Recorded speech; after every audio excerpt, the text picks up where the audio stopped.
What's good with it, YouTube? Hope y'all having an amazing day today. As you saw by the title and the thumbnail, God is going to test you right before your blessings come. Now, let me give you a little story, right? About like 2-3 weeks ago, I want to go shopping, right? And I've been putting in work on YouTube. I've been putting work on TikTok.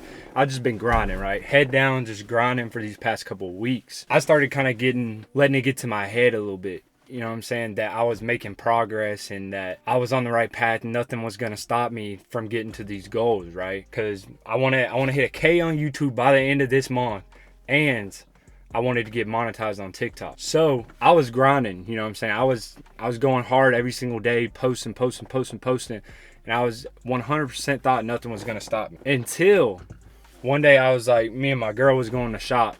You know what I'm saying? We were going about an hour down the road to go shopping. And on the way back, we got in this crazy car crash. You know, like this car in front of me didn't brake, hit this truck head on. We crashed into this car just like going like 70 miles an hour, bro. Like the impact of that airbag at 70 miles an hour is crazy. Like you don't even know what's going on. I was literally like this. I was like, what's the score to the Cowboys game? That's what I said. I was asking Siri what the score to the Cowboys game. Next thing you know, I woke up in the passenger seat, in the dash. You know what I'm saying? Like in the airbag. I was just like, what in the world?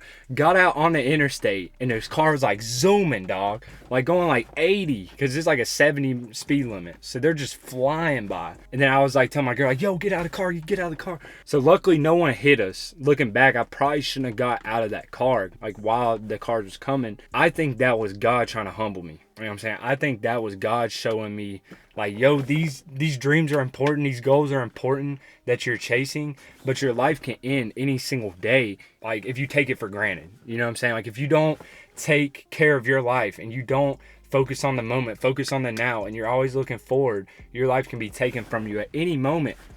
Any moment. Today, tomorrow, next day. That's the one thing in this life that we can't predict is when we're going to die. You know what I'm saying? You can't predict it. You don't know any idea when you're going to die. And a lot of the time, it's the number one thing we take for granted, you know, because you never really think about how quick you can die until something like that happens to you.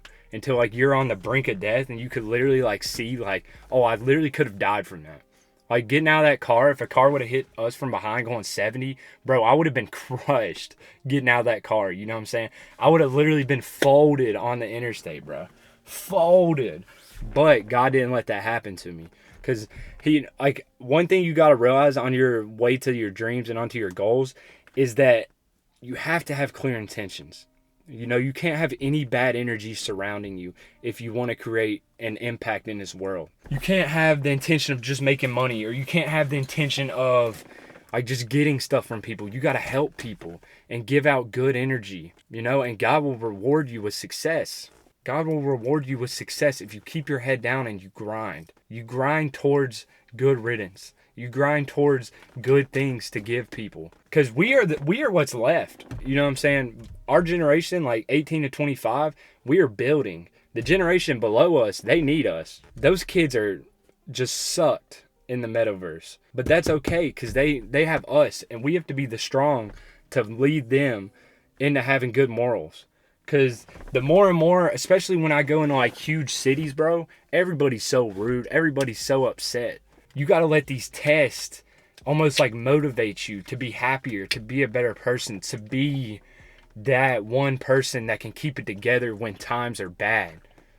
You know, like when that wreck happened, there was two options. One, I could have sat there like, oh my gosh, this just happened to me. Or two, I get out and make sure like we survive.